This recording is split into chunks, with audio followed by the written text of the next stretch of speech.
The Imposter.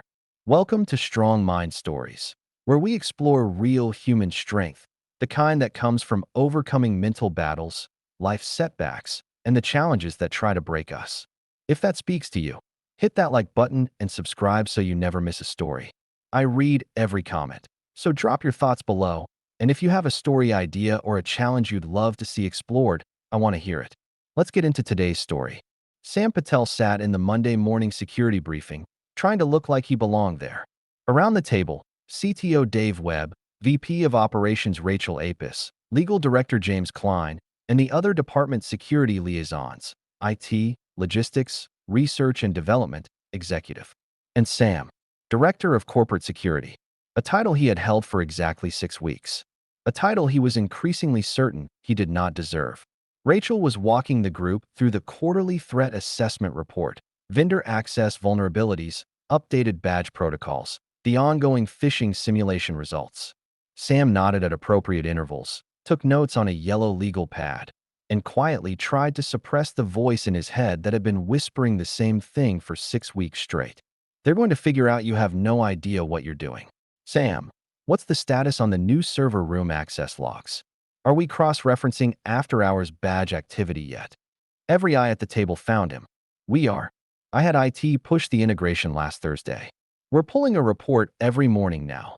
Anything outside of core hours flags automatically and routes to my inbox by 6 a.m. Dave nodded. Good.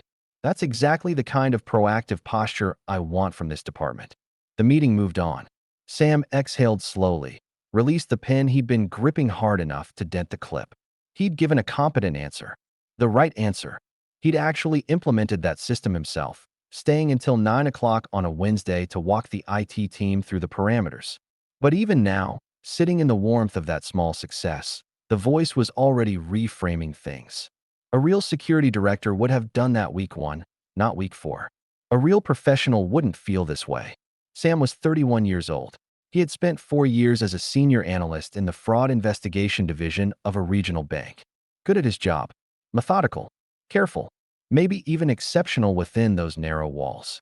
But corporate security at TechFlow, a mid-sized defense subcontractor with proprietary sensor technology licensed to 3 branches of the U.S. military, that was a different universe. That was clearance levels. That was counterintelligence protocols. That was a universe where the wrong mistake didn't mean a bounce check. It meant leaked technology, compromised systems, national security implications. Sam had no business being the man responsible for any of that. But he was. Dave had called him into his office in September. Your work on the internal audit uncovered gaps that our last 3 security reviews missed. That's not luck, Sam. That's instinct. I want you running this department. Sam had said yes for the same reasons anyone says yes to a promotion they're not sure they deserve. Because you don't decline, because he wanted to believe Rachel was right, and because maybe, just maybe, if people that sharp saw something in him, there was something to see. 6 weeks later, he wasn't so sure. He met Lena Vasquez at a coffee shop near the TechFlow campus on a Friday afternoon in early October, 3 weeks into the new role. She was reading a novel at the counter, nursing a flat white, and she had laughed at something in the book just as Sam reached past her for a napkin. It was spontaneous, genuine, and contagious. He had laughed too without knowing why. They talked for 40 minutes without either of them planning to. She was sharp and funny and asked questions that made him feel genuinely interesting for the first time in recent memory. She was a freelance technical writer, she said, contracts with various firms. Currently working on a user documentation project for a software company in town. They exchanged numbers. By the second week of October, they were having dinner twice a week. By November, she knew the layout of his apartment, the name of his mother, and the general nature of what he did for a living. Not classified specifics. Sam was careful, or thought he was, but the broad strokes. Corporate security. Defense subcontractor. Sensitive systems. He told himself he was careful. He told himself he never said too much. He told himself a lot of things about Lena that turned out not to be true. The alert came on a Tuesday afternoon in the second week of December, 6 weeks after he and Lena had started dating. Sam was at his desk reviewing a vendor access request when his system flagged an anomaly in the after-hours badge log, the same report he had built himself, routing to his inbox at 6 a.m. Except this alert was different. It wasn't just after-hours access. The badge number that had entered the R&D corridor at 11:47 the previous night belonged to a researcher named Dr. Marcus Cole, a 15-year veteran of TechFlow. Marcus Cole, according to his calendar and his supervisor's confirmation, had been at a conference in Phoenix since Sunday. Someone had cloned Marcus's badge. Sam's throat tightened. He pulled the corridor's camera footage. A figure in a dark jacket, face partially obscured by a cap, badge swiping with practiced efficiency. The camera angle wasn't ideal, but the posture, the build, the way the figure paused just inside the doorway and glanced at the junction of two hallways before turning left toward the prototype storage wing. All of it registered somewhere in Sam's brain as a chill that started at the base of his skull. He called Dave's direct line. "We have a problem." The security response that followed over the next 48 hours was controlled, methodical, and exhausting. Sam coordinated with IT to audit what had been accessed, pulling file logs from the prototype storage wing's network terminals. The results were damning. Compressed file packages had been transferred to an external drive on 3 separate occasions over the previous 4 weeks, small enough in size to escape routine monitoring, targeted enough in content to be deliberate. Design schematics, sensor calibration data, 2 proprietary algorithms from the navigation system licensed to the Navy. Someone with inside knowledge of what to take and exactly where to find it. Sam barely slept. He lived at his desk for 2 days, cross-referencing badge logs and file transfer records, building a timeline on a whiteboard in the security office with a focus he hadn't known he possessed. Dave checked on him twice each day.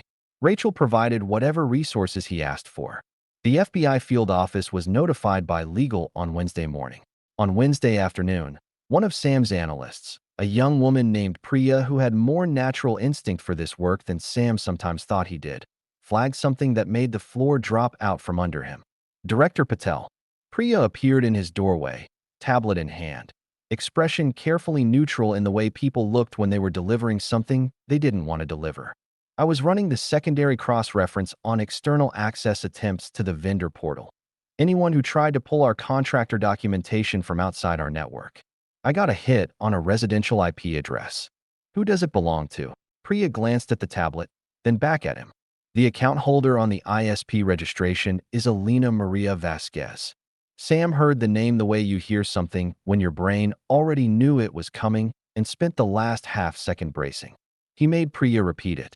Then he sat very still for a long moment. "Pull everything you have," he said. "Don't discuss this with anyone outside this office. I'll brief Director Webb myself." Her real name, the FBI agent who arrived Thursday morning informed him, was Yelena Vaschenko. She had been operating under the Vasquez cover identity for 14 months. Czech national, trained, likely contracted to a foreign intelligence apparatus. They were still working the attribution, but the methodology was consistent with several prior cases linked to Eastern European state-sponsored industrial espionage operations. She had arrived in the city 11 months ago. She had targeted TechFlow for at least the last 5 months. She had walked into that coffee shop 3 weeks after Sam Patel became director of corporate security. It wasn't a coincidence.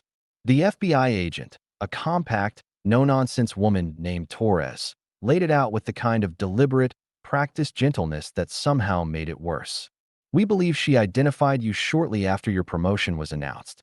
Your name appeared in a local business journal piece on TechFlow's leadership changes. She would have researched your habits, your routines, found an opportunity for a natural introduction. She would have researched your habits. The coffee shop he went to every Friday afternoon. The counter stool he always took. The novel she had been reading. A technical thriller he remembered now, thinking it was charming. Probably selected because it was the kind of thing that would give her something to talk about with him. All of it engineered. Every dinner. Every laugh. Every question about his childhood, his career, what he was proud of, what he was working on. Data collection, dressed up as intimacy. "Has she made contact in the last 48 hours? Torres asked. "She texted yesterday morning," Sam said, his voice sounding like it belonged to someone else. "Just a normal message. Asked if I wanted to get dinner Saturday." Torres nodded. "We'll want to manage that contact carefully going forward. Don't respond yet." Sam nodded. He was very good, in that moment, at appearing composed. He had apparently always been good at appearing things he didn't feel. Dave pulled him into his office late Thursday afternoon, after Torres and her team had finished their initial briefing and set up in the conference room down the hall. Dave closed the door. Saturday. Looked at Sam across the desk for a moment before speaking. How are you doing? The question was so simple that Sam almost gave the automatic answer. Fine, tired, focused on the work. Instead, he heard himself say something honest. I feel like an idiot. Dave didn't react with surprise or rush to fill the silence. He just waited. She walked right up to me, Sam said. Or, I walked up to her, which is the same thing, really, because she put herself in exactly the position where I would. And I thought it was chance. I thought it was just one of those things that happens. He exhaled. I'm supposed to be the person who catches this kind of thing. I'm the director of corporate security. I have clearance. I know what threat vectors look like. I read the counterintelligence briefings. And I didn't see it. For 6 weeks. I sat across from her at dinner and told her things, not classified. I'm not saying I compromised anything directly, but adjacent things, structural things about how the department works, what my responsibilities were. And the whole time she was just, he stopped. Building a map, Dave said quietly. Yeah. Sam looked at the window. Building a map. And I was just happy someone that interesting wanted to spend time with me. He hadn't meant to say that last part out loud. Sam. Dave leaned forward slightly. I want you to hear something, and I want you to actually hear it. Not just nod and tell me you understand. Can you do that? I'll try. What happened with Lena, or Yelena, whatever her name is, that is not evidence that you're bad at this job. It is evidence that she is exceptionally good at hers. Dave kept his voice level. These operations work because the people running them are trained. Deeply, professionally, extensively trained to exploit exactly the things that make human beings human. Loneliness, ego, the desire to be seen as capable and interesting. They find the seam and they press on it. They found yours. That doesn't make you incompetent. It makes you a person. Sam was quiet for a moment. I should have flagged the relationship. There's a protocol. New relationships should be disclosed when you hold a security clearance at this level. I knew that. Did you think she was a threat? No. Then you didn't knowingly violate protocol. You disclosed a relationship you believed to be a personal matter. You didn't lie. You didn't circumvent anything. You got played by a professional. There's a difference. Dave paused. The question I'm more interested in is what you're doing right now, this week, with what you know. Sam blinked. I'm building the case. The badge clone timeline, the file transfer audit, the connection to her ISP. Working with Torres and her team. Building a picture that leads us to her next move. Right?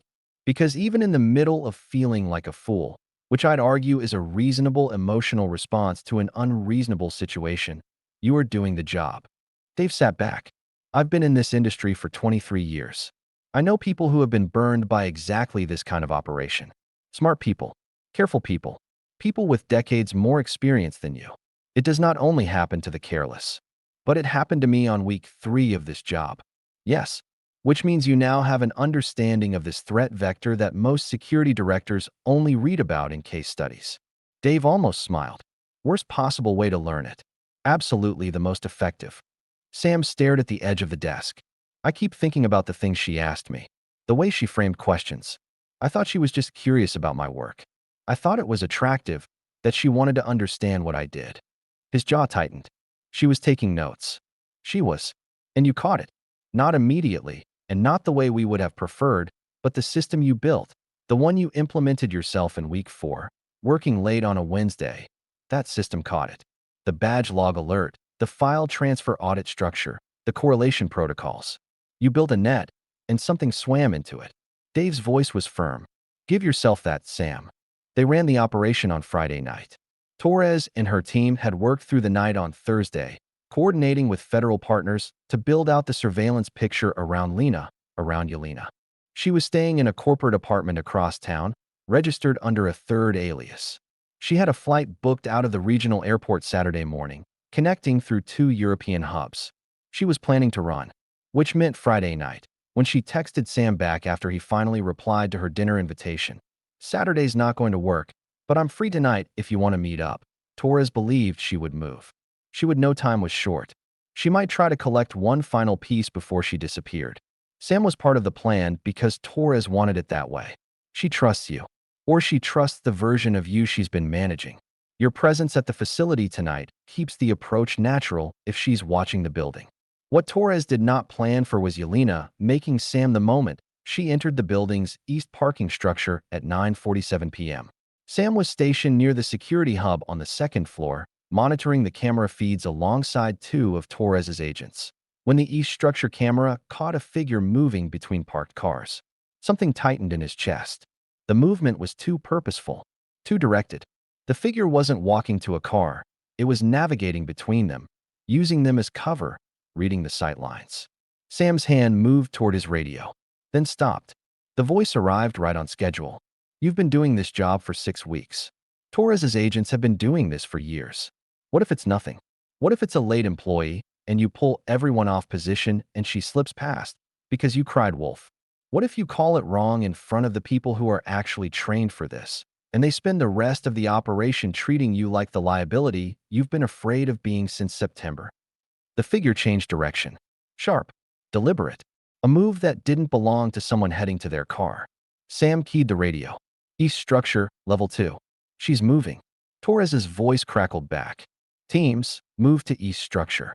Do not engage without. The feed cut. Someone had pulled the cable on the east structure camera, which meant she had someone else here. Someone who knew where the cables ran. The two agents in the room with Sam were already moving. Sam followed them into the stairwell, his access badge in one hand and his radio in the other, trying to be the useful administrative presence Torres had told him to be and stay out of the way of people who actually did this for a living. He made it to the first-floor stairwell exit when the fire door at the far end of the corridor burst open and Yelena came through it at a dead run. She saw him at the same instant he saw her. For one suspended second, she was Lena again. Dark hair, quick dark eyes, the same compact and purposeful way she moved that he had found so attractive across a dinner table. Then her expression shifted into something stripped of warmth entirely, all calculation, and she turned left and ran. Sam ran after her. He wasn't supposed to. He knew he wasn't supposed to. Torres had been very clear. His job was eyes on the monitors, radio support, nothing physical. But the two agents who should have been here were still coming down the stairwell from level 2, and Yelena was moving fast down the service corridor toward the loading dock, and the instinct that grabbed Sam by the back of the collar was not a trained one. It was the dumb, stubborn refusal to let her disappear again. He was faster than he expected to be. She hit the loading dock door and shoved it open, spilling out into the cold night air and the wide concrete apron behind the building. Sam was 8 feet behind her. She crossed the loading apron in long strides, heading for the chain-link fence at the far perimeter. Beyond it, a surface lot, and beyond that, a side street where any number of things could be waiting for her. Yelena. He didn't know why he used her real name. She faltered for half a step, just half, which was enough. He caught the fence before she cleared the top of it. He grabbed her jacket with both hands, and his weight pulled her back, and they both landed hard on the concrete. Sam taking the impact on his shoulder and side, Yelena rolling clear and trying to come up swinging. She was trained for this. He felt immediately that she was trained for this, and she landed one sharp elbow against his cheekbone that sent a white flash across his vision and made his eyes water. But Sam had grown up with 2 older brothers, had spent 4 years playing rugby in college, and his body remembered things his brain didn't have time to process. He got an arm around her waist from behind and held on with the kind of grim stubbornness that had nothing to do with training and everything to do with the decision that she was not getting over that fence. Torres's agents came through the loading dock door 30 seconds later. It felt like much longer. Sam sat on the concrete lip of the loading dock afterward, forearm resting on his knee, ice pack against his cheekbone, listening to the organized noise of federal agents processing a scene 30 feet away. Torres appeared at his side. "That was not what I asked you to do," she said, without particular heat. "No," Sam agreed. "You could have been seriously hurt." "Yes." She glanced at his cheek. "You were somewhat seriously hurt." "It's fine." Torres was quiet for a moment. Then, in a tone that was almost but not quite a compliment, "You held her long enough." Good instinct, calling out the camera. "I should have identified the secondary asset earlier. If she had someone on the cables, I should have been looking for that yesterday." Torres gave him a look he couldn't entirely read. "You're a corporate security director, not a counterintelligence officer. You performed well above what we expected from your role tonight." She paused. "The system you built caught her, Mr. Patel. The badge logs, The file transfer correlation. That's what brought us to tonight. Don't lose sight of that. She moved back toward her team. Sam stayed on the concrete with his ice pack and the cold air and the slow, unsteady settling of everything that had happened in the last 72 hours. His cheek throbbed. His shoulder ached. His brain was running the previous 6 weeks on an unwanted loop, looking for every moment he had missed. Every dinner, every question, every time Yelena, had asked something that he'd been flattered by, that he had answered without hesitation because why would he hesitate? She was his girlfriend. She was interested in him. She was his vulnerability, carefully identified and deliberately activated. And he hadn't seen it. Dave found him in his office at 7 the following morning. Sam hadn't gone home. He'd gotten cleaned up in the building's executive washroom, changed into the spare clothes he kept in his desk drawer for late nights, a habit from his banking days that had turned out to be useful, and spent the remaining hours of the night finishing his incident report.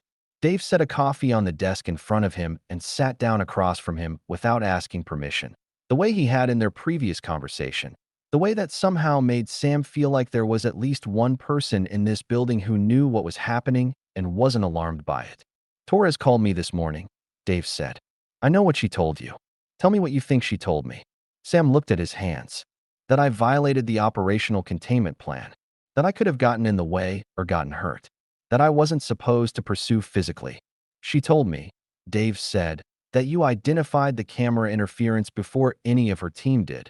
That your radio call was what positioned her agents for the intercept, and that you physically prevented the subject from reaching the perimeter at personal risk to yourself. He took a sip of his own coffee. She also said something about your cheek. It's fine. It looks terrible. Sam almost smiled. Almost. She ran because she made me, Sam said. If I hadn't been there in the corridor, she still would have run. They had her flight booked. She was already in extraction mode. Dave set his coffee down. You being in that corridor wasn't the thing that broke the operation, Sam. You being in that corridor is the reason we have her tonight instead of nobody. Sam was quiet. He looked at the whiteboard on the far wall of his office, still covered in the timeline he had built Tuesday and Wednesday. Badge logs, file transfer records, a web of lines and times and access points that looked, in the early morning light, like the physical architecture of his own failure drawn out in dry erase marker. I keep thinking about what she said to me, Sam said, about how she got there. Not Yelena, Torres.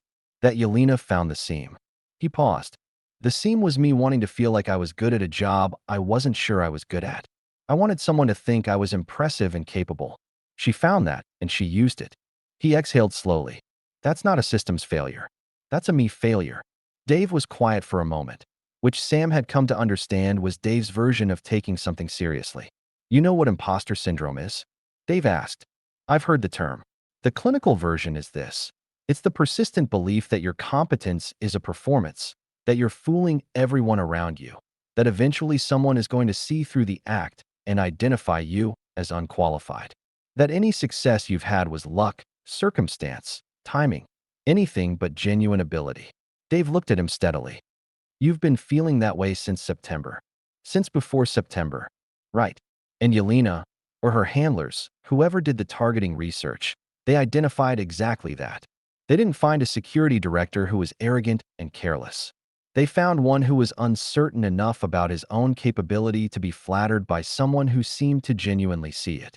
Someone who made you feel, for the first time in a while, like you were exactly where you were supposed to be. Dave paused. That's not stupidity. That's a human need that every human being has. They found yours and they exploited it. The same way they would have exploited arrogance in someone arrogant, or loneliness in someone lonely. It worked, Sam said. The relationship worked. The data collection worked, partially. The operation failed. Dave leaned forward. Sam, look at what you actually did this week. You built a monitoring system that flagged the breach. You identified the clone badge. You pulled the file transfer audit and built a complete timeline in 48 hours. You coordinated with federal law enforcement. You helped run an operation that resulted in the apprehension of a foreign intelligence asset and the recovery of stolen materials. He stopped. That is not the work of someone who doesn't belong in this role. I missed her for 6 weeks. And you caught her. Both things are true. Dave's voice was firm, but not unkind. The question worth asking, the only question, really, is not whether you made mistakes. Everyone makes mistakes. The question is what kind of professional you are when the mistakes surface. And what you've shown this week is that you're the kind who doesn't run, doesn't hide, doesn't wait for someone else to fix it. You get to work. Sam stared at the whiteboard. You're going to have doubts about this job for a long time, Dave said. That's not a weakness. That's what self-awareness looks like in a role with real stakes. The people in security who stop doubting themselves are the ones who start missing things. He stood up, picked up his coffee. The doubts aren't the problem. Letting them make your decisions for you. That's the problem. And you didn't let them. Not this week. Sam looked at the incident report on his screen. 86 pages. Appendix with supporting documentation, badge logs, file audit, camera timestamps, a complete operational timeline.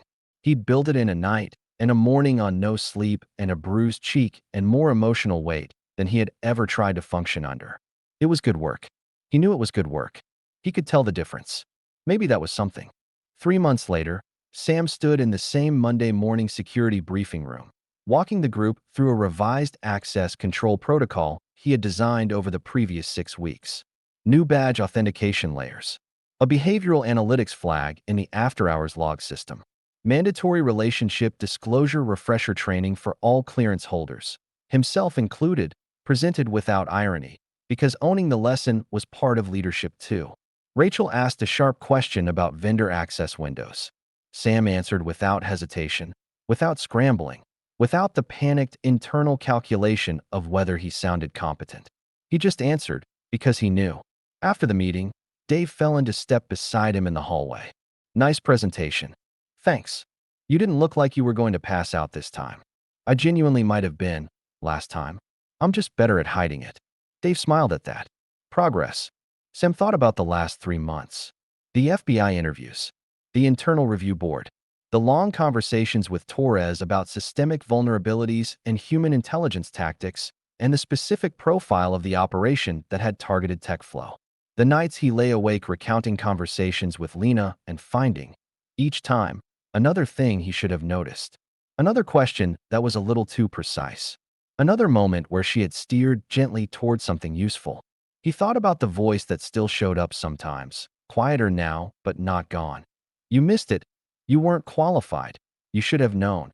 And the practice, slowly becoming a habit, of setting it beside the evidence instead of letting it replace the evidence. The evidence, the system he built caught the breach. The timeline he built led to an arrest. The protocol he built was now being adopted as a model by 2 other divisions. The feeling, he was a fraud who had needed 6 weeks to notice the person stealing from him was sleeping on his couch. Both things existed. He had stopped expecting one to disappear. He had started deciding, more mornings than not, which one to act on. Dave paused at the junction of 2 corridors. Torres mentioned they've finished the full attribution analysis.